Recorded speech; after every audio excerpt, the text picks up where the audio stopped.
సింపుల్‌గా tomato egg curry ఎలా చేయాలో చూద్దానండి. అంతకంటే ముందు ఛానల్‌ని ఎవరైనా కొత్తగా చూస్తున్నట్టయితే సబ్స్క్రైబ్. ముందుగా అయితే బాండీ తీసుకొని ఆయిల్ వేసుకొని హీట్ అయిన తర్వాత తాలింపు పెట్టుకోండి.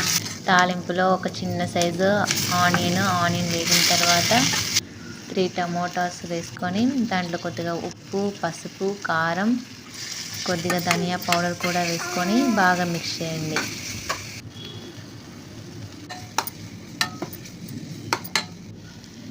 కొద్దిగా బాగా ఉడికిన తర్వాత మీకు గ్రేవీకి తగినట్టు వాటర్ని యాడ్ చేసుకోండి. కొద్దిగా థిక్ కన్సిస్టెన్సీ వచ్చిన తర్వాత 3 ఎగ్స్ పగలకొట్టి వేయండి. వాటిని కదపకుండా మూత పెట్టి ఒక 3 మినిట్స్ లో ఫ్లేమ్లో ఉడికించండి. చాలా బాగుంటుంది టేస్ట్.